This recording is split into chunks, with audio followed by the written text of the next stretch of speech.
आशीष देव। और इस वीडियो में हम लोग देखने वाले केपलर के नियम, जो कि हमारा अगला टॉपिक है। तो इसको शुरू करने से पहले हम लोग एक बार पीछे का रिवाइज कर लें। काफ़ी चीज़ें हम लोग पीछे पढ़ चुके हैं। तो अगर आप लोगों ने वो नहीं पढ़ा है तो पीछे जाके वीडियो देख सकते हैं। पूरी प्लेलिस्ट को एक्सेस कर लें, जहाँ आपको कंप्लीट कोर्स मिल जाएगा।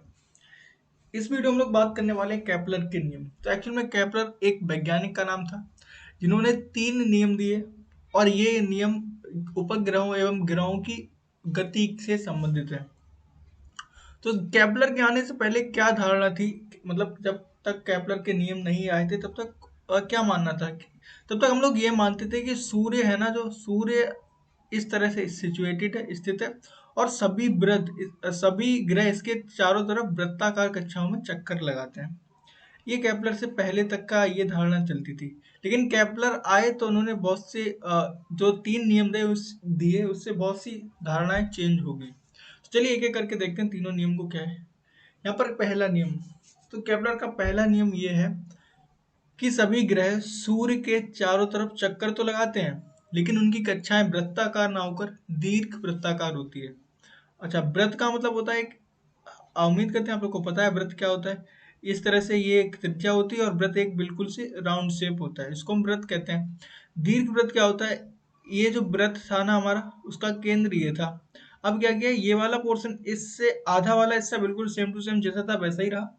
और ये इधर वाला हिस्सा था ना, इसको थोड़ा सा एक्सटेंड कर दिया, तो ये थोड़ा सा अंडाकार शेप में बन गया। मतलब कि जो दीर्घ व्रत होता है ना, वो इस तरह से होता है। और उसका जो केंद्र होता है वो केंद्र वहीं पर है। इसका मतलब यहाँ से लेके यहाँ तक ये जो रेखा इस केंद्र से गुजरती है, इसको कहते हैं लघुअक्ष। और ये जो रेखा गुजरती है इस वाली, इसको कहते हैं दीर्घअक्ष। और ये वाला जो पॉइंट है इसको कहते हैं केंद्र। तो केपलर ने यही कहा कि सूर्य के चारों तरफ सभी ग्रह दीर्घ वृत्ताकार कक्षाओं में चक्कर लगाते हैं और सूर्य उनके केंद्र पर स्थित होता है। तो मतलब कि सभी ग्रहों की कक्षाएं इस तरह से होती हैं। ये केपलर का पहला नियम था। कोई भी ग्रह मान सकते हैं यहाँ पर, सूर्य सॉरी शुक्र हो सकता है, बुध हो सकता है, पृथ्वी हो सकता है, शनि, कोई भी ग्रह होगा, हर एक ग्रह इसी तरह से चक्कर लगाता है। तो ये था हमारा पहला नियम। तो दूसरा नियम क्या था, जब ये इतनी बात पता चल गई कि एक हमारे पास ये सूर्य है और इसके चारों तरफ कोई ग्रह चक्कर लगा रहा है, तो दूसरा नियम ये कहता है कि सूर्य से, मान लो ये इस टाइम पर ये रहा, हमारी पृथ्वी को ही मान लेते हैं, तो ये है पृथ्वी और ये हमारा सूर्य। तो दूसरा नियम कहता है कि पृथ्वी किसी ग्रह को सूर्य से मिलाने वाली रेखा समान समय अंतराल में समान क्षेत्रफल तय करती है। इसका मतलब क्या हुआ कि मान लो यहाँ से लेके यहाँ तक जाने में जितना समय लगा, यहाँ से जाने में यहाँ तक जितना समय लगा होगा, तो ये जो क्षेत्रफल दिख रहा है ना, इसी क्षेत्रफल की बात कर रहे थे केपलर। तो ये क्षेत्रफल बराबर होगा इस समय में चली गई दूरी को। मतलब कि क्या कह रहे हैं ये, इनका कहने का मतलब ये है कि मान लो अगर ये पृथ्वी है और इस पृथ्वी को यहाँ से यहाँ तक पहुँचने में 1 दिन का समय लगता है। तो अगर इस तरह से पृथ्वी घूमती घूमती घूमती मान लो यहाँ पर आ गई, तो यहाँ से यहाँ तक जाने में फिर से 1 दिन का समय लगा। तो ये जो क्षेत्रफल है ना, ये वाला जो ये क्षेत्रफल है और ये क्षेत्रफल दोनों बराबर होंगे। एक बार फिर से नियम सुन लेते हैं क्या था, कि किसी ग्रह को सूर्य से मिलाने वाली रेखा समान समय अंतराल में समान क्षेत्रफल तय करती है। अब जरा इसका इंटरप्रिटेशन निकालो, क्या निकलता है, इसका मतलब क्या निकलता है। इसका मतलब ये निकलता है कि अगर ये सूर्य है, तो अगर ये वाली जो रेखा है ना, वो समान समय अंतराल में समान क्षेत्रफल तय कर रही है, तो इसका मतलब क्या है, यहाँ से यहाँ तक जाने में जितना टाइम लगेगा उतना ही, अगर यहाँ से यहाँ तक जाने में टाइम लगा, तो इसका मतलब क्या हुआ, यहाँ से यहाँ तक जाने में इसकी वेलोसिटी कम होगी, इसका वेग कम होगा, लेकिन यहाँ पर ज्यादा होगा। हाँ, तो एक्चुअल में यही होता है कि जब कोई ग्रह सूर्य के पास में होता है तो वो तेजी से निकलता है, और जब दूर होता है तो बहुत धीरे धीरे निकलता है, मतलब उसका वेग कम हो जाता है। इस नियम से संबंधित एक सबसे जरूरी बात यह है कि कभी कभी सीधा क्वेश्चन पूछते हैं कि किस राशि के संरक्षण के आधार पर द्वितीय नियम केपलर का द्वितीय नियम है। तो उसका आंसर है हमारा कोणीय संवेग। कोणीय संवेग के संरक्षण के आधार पर केपलर का द्वितीय नियम है। ये याद रखने वाली बात है। तो ये हो गया द्वितीय नियम। तीसरे नियम की बात करते हैं। तीसरा भी बहुत इंपॉर्टेंट नियम है। ये कह रहा है कि तीसरा नियम एक्चुअल में अभी हम दो समझ चुके हैं। ये रहा हमारा उपग्रह, सॉरी सूर्य, और ये ग्रह उसके चारों तरफ चक्कर लगाता है। तो तीसरा नियम ये कहता है, तीसरे नियम से पहले एक चीज हम लोग समझ लेते हैं कि अगर ये सूर्य है हमारे पास, तो सबसे पास में कौन मिलेगा, बुध, उसके बाद शुक्र, और उसके बाद पृथ्वी। तो ये बात हमको पता है कि बुध को क्या लगेगा, टाइम थोड़ा सा कम लगेगा चक्कर लगाने में, शुक्र को थोड़ा ज्यादा लगेगा बुध से, और पृथ्वी को और भी ज्यादा लगेगा। इसका मतलब इसके बाहर जो ग्रह होंगे उनको और ज्यादा टाइम लगेगा। मतलब कि टाइम किस पर निर्भर करता है, कक्षाओं पर। तो तीसरा नियम यही कहता है, तीसरा नियम ये कहता है कि किसी भी ग्रह का आवर्तकाल, आवर्तकाल का मतलब यहाँ से लेके वापस एक चक्कर लगाने में जितना समय लगा, तो किसी भी ग्रह का आवर्तकाल और उसकी दो घात समानुपाती होती है अर्ध दीर्घ अक्ष। अर्ध दीर्घ अक्ष का मतलब ये रही दीर्घ अक्ष और इसकी आधी। अगर मान लो दीर्घ अक्ष 2b है तो इसकी आधी कितनी हो जाएगी b। तो ये जो पूरी दीर्घ अक्ष है ना, इसकी आधी। तो कह रहा है कि जो आवर्तकाल है उसकी द्वितीय घात दीर्घ अर्ध दीर्घ अक्ष की तृतीय घात के समानुपाती होती है। तो ये था केपलर का तीसरा नियम। ये बहुत ज्यादा इंपॉर्टेंट है, सवाल यहीं से न्यूमेरिकल्स यहीं से बनते हैं। तो देखते हैं कुछ सवाल हम आगे भी देखेंगे। तो अभी फिलहाल इसका मतलब क्या है कि इसका मतलब ये हुआ कि जो ग्रह सूर्य से ज्यादा दूर स्थित होगा उससे उतना ही टाइम ज्यादा लगेगा अपना आवर्तकाल, अपना एक चक्कर पूरा करने में, मतलब कि उसका आवर्तकाल ज्यादा होगा, है ना। अच्छा, यहाँ से एक चीज निकल सकती है क्या, टी प्रोपोर्शनल हो जाएगा। अब जो बी की घात 3 है इसको उधर लेंगे तो बी की घात 3/2, और प्रोपोर्शनल का चिन्ह लगाए तो लगा है तो इसको हटाने के लिए हम कोई कांस्टेंट लगा सकते हैं। तो हमने कहा ये के बी की घात 3/2। इस तरह से इसका यूज किया जा सकता है कुछ सवालों को करने में। अभी हम देखते हैं कैसे सवाल किए जा सकते हैं, है ना। तो ये थे केपलर के तीनों नियम।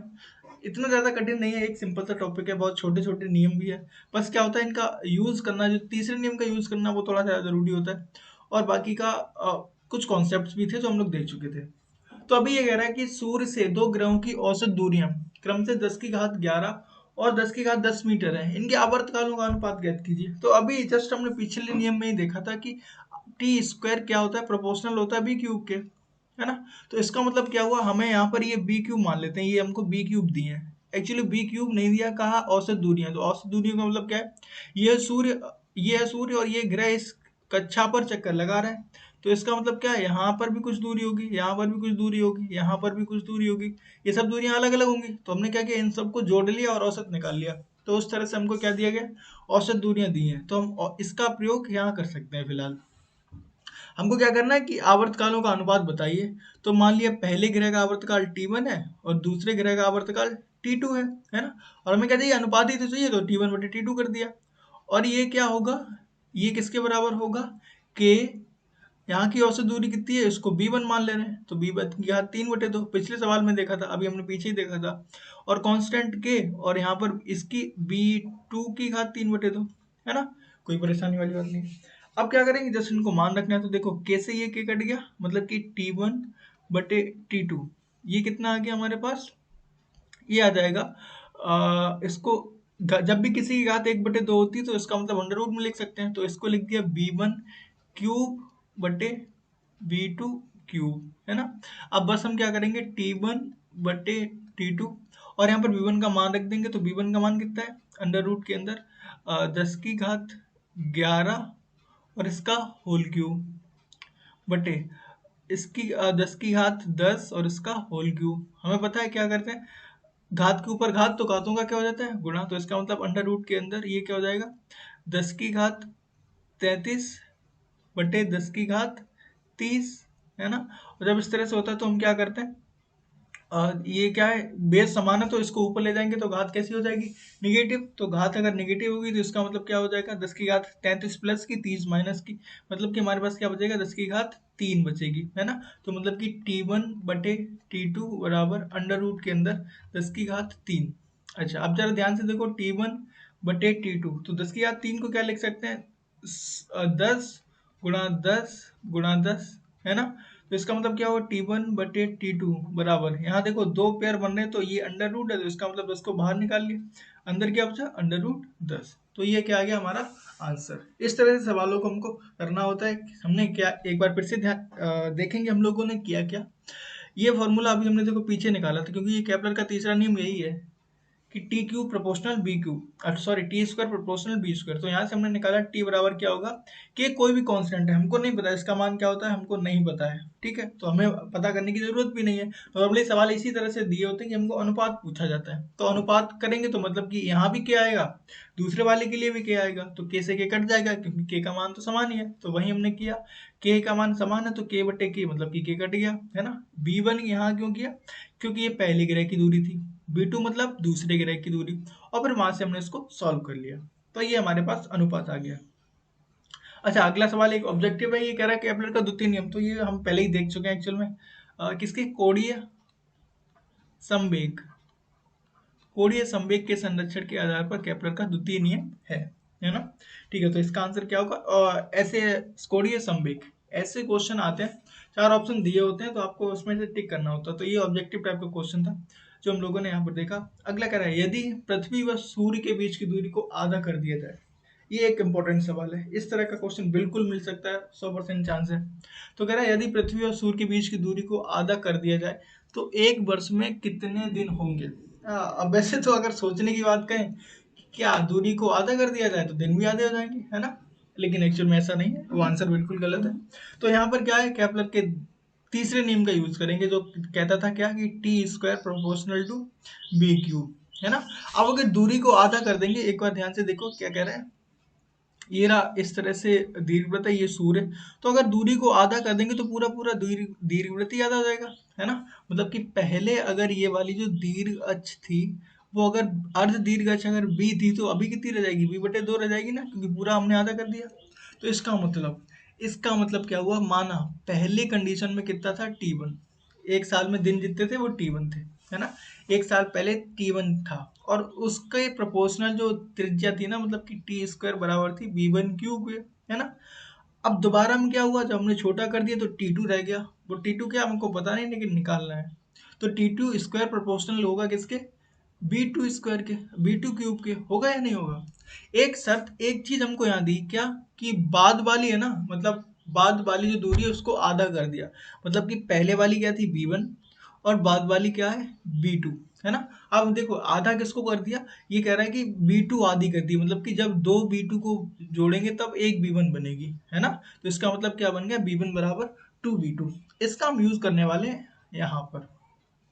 तो देखो, अब अगर T1 स्क्वायर बटे T2 स्क्वायर करें तो ये क्या हो जाएगा, ये क्या हो जाएगा, फिर से प्रोपोर्शन का चिन्ह हट जाएगा, के से के कट जाएगा, तो मतलब कि B1 क्यूब बटे B2 क्यूब, ये तो होने वाला है।